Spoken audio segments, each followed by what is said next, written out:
artists. Today we're going to be sketching out some butterflies, and so with my pencil I am sketching out a butterfly on this watercolor paper. I have already drawn it once in my sketchbook, so I am familiar with the image, and I'm just laying it out in pencil.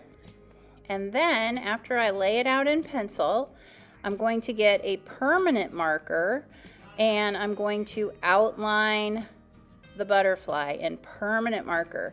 And the reason we're using permanent marker is because this is going to be turned into a watercolor. So if we used a black water soluble marker, it would bleed when we went to paint it with watercolor.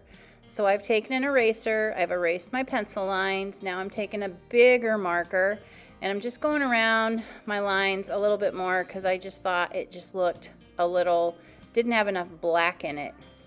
So I'm finishing up, and this little watercolor is going to be my practice watercolor. Now I am going to a bigger piece of paper and I am sketching out 3.5 or so butterflies. And I'm having them go all different directions.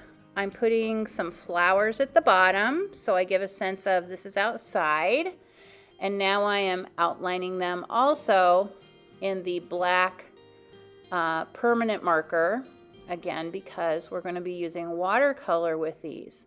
So this will just stay put, it will not bleed, and that's the purpose of the permanent marker.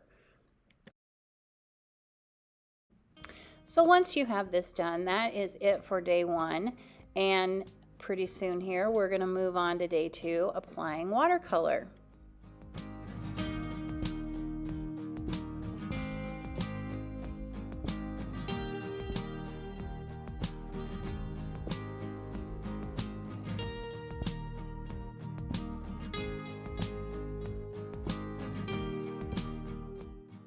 Welcome back, artists. We're going to be using watercolor today, applying water first and then putting in color on top of it.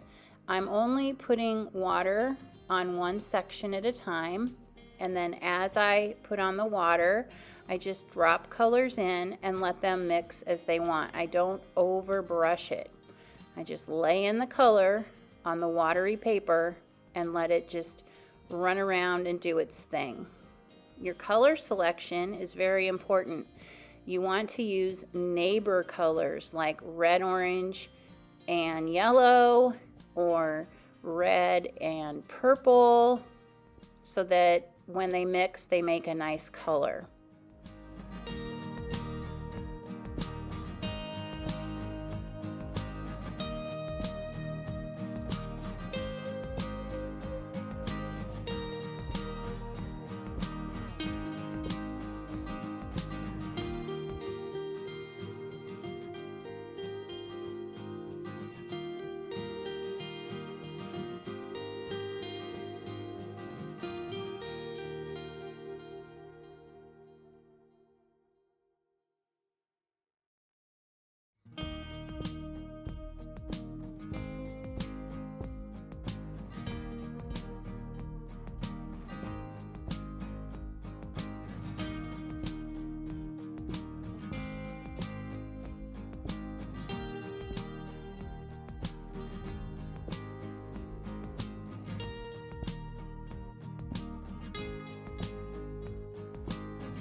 Welcome back, artists. We're going to be using salt today to do an effect in our background. So I'm laying down clear water, lots of clear water, and I'm dropping in little pieces of salt. Then I'm going on to my next work. I'm only putting water on little areas at a time because this effect does not work unless the area is really wet.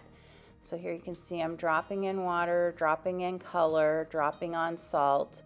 I'm not over brushing. I'm just dropping it in and letting the water and the salt do all the work. So here I'm finishing up, and I'm noticing that I have pooling going on in my watercolor. So I'm going to do a technique where I take my brush and squeeze the water out, and the brush acts like a sponge, and all I do is place it in the pooled area and then squish it into my water, dry the brush out, place it on the pooled area, squish the water out, place it on another pooled area, and it just absorbs the water, and this helps to not let the watercolor run when you take it to the dry rack. Thank you for watching. I hope you enjoyed this video series on how to paint a butterfly with watercolor.